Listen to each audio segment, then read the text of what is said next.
Okay, so what are some of the things that parents need to be aware of when it comes to this exposure that kids tend to have? And a lot of it can be on a daily basis with friends or at school. Where would you encourage parents to be more vigilant around this topic? Well, in many ways, again, we're kind of reinforcing what we've said, but the openness about mom and dad being the safest people to ask questions to. That's one of the chapters in our book is welcome questions and be ready anytime. So that sense of that you're safe, that they can ask questions if they see something, and they can bring it to mom and dad. We was just with some friends the other day, and my friend said my older son realized that his younger brother saw something on the computer and said, "Dad, my younger brother saw a bad picture," and he knew what it was, and he knew how to tell dad. And then dad was able to help the younger kid, not by shaming him, but by guiding him. So that father had created a safety within the home to where, hey, if we see someone's private parts on the computer, which is what a good way to define pornography for your kid, a good picture, bad picture, then we realize, oh, we should tell a trusted adult. And that's exactly what that little kid did. And then dad was able to train and guide and navigate that situation. And so that's to me a big part of what you're creating is in anything in life, if there's a sense of concern, mom and dad are the safest people to come to. Because really exposure is everywhere right now. Even if you're protective, if you're homeschooled, your kid, it's not if, it's when they're going to be exposed. So that's why for us, the biggest goal is helping the parent to be safe, to have the conversations, to even bring it up. Even if the kids don't bring it up, there are ways that we can bring up conversation and ask questions of our kids. Um, I think the other piece is that culture is constantly changing, right? So as soon as you learn of one way to protect your kids, then the pornography industry or our pop culture, they find another way because they're advertising. And so they're zeroing in on our kids, and right. we as parents are the safe people kind of walking alongside of them. So again, it comes back to education, educating yourself, and then being the safe person to talk with them, I think.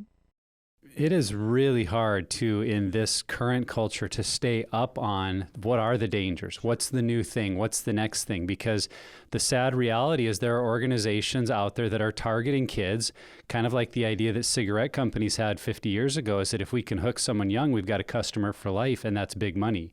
And sadly, there are companies that are looking to hook young boys and young girls into sexual content and pornography, knowing that if we hook them young, we've got a customer for life. And so we need to be aware of what those strategies are. But I don't have time as a parent to constantly research that.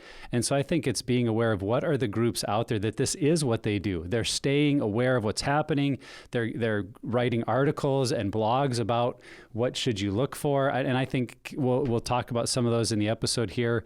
But just making sure you're connected to others, that this is what they do for a living, so to speak, so that you as a parent can glean from them and not feel like you've got to be the expert on every new app or what's the next, portal that's going to take my kids astray.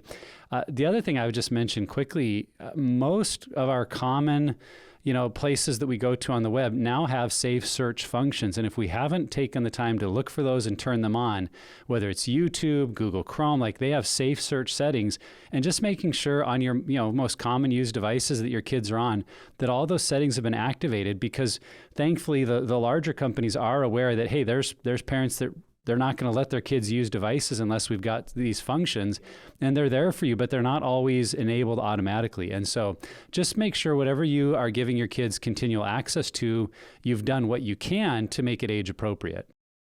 And Nick, I like you talked about there's different strategies that are coming. So we as parents need to have a strategy. And I think one of those strategies is your body is good. All of your body is good, including your genitals. God made you this way. And this is a good part of how you're made. And now we learn how to, manage that or steward that, or we learn how to, this is a lifelong lesson that we give our kids about what is really good. So they have that framework, not evil is or something distorted is the first exposure, but the first exposure is what's good and healthy about how God made you. Yeah, I think one last thing I would just say is I know as a parent, giving my kid a device and letting him go, like be on the device for, 30 minutes or like our devices at home, Brady can only do something for an hour on the weekends. And what I've realized though is that even the games that are safe will also have ads if you're connected to the internet. And so it's one of those things where sometimes we just want to like not have to engage mentally and let our kid just go do something so we can have a breather. But in reality, there's stuff there too that's coming. And so I think that there has to be an awareness piece, supervision, monitoring, that sort of stuff. And like, I mean, I don't know, it's going to take extra energy, but it is done for a good reason. We're trying to protect our kids. Well, and we limit technology not just for reasons of porn, but for reasons of letting them grow and learning all about all other things in life, right? Just limiting it because we learn and develop as humans by having all kinds of experiences in life, you know? It's really about being an intentional parent. And I think we just include sexuality in there. Maybe before, as intentional parents, we were like, oh, at puberty or, when they're in high school, I'm going to have this conversation with them. And we just include that from the earliest stage when we're being an intentional parent about all different areas, like how much TV use or what they're eating or whatever. We're spending a week with my daughter and son-in-law, Dan and Whitney, and our little grandson, Louie. And yes, I'll show you pictures later in the podcast.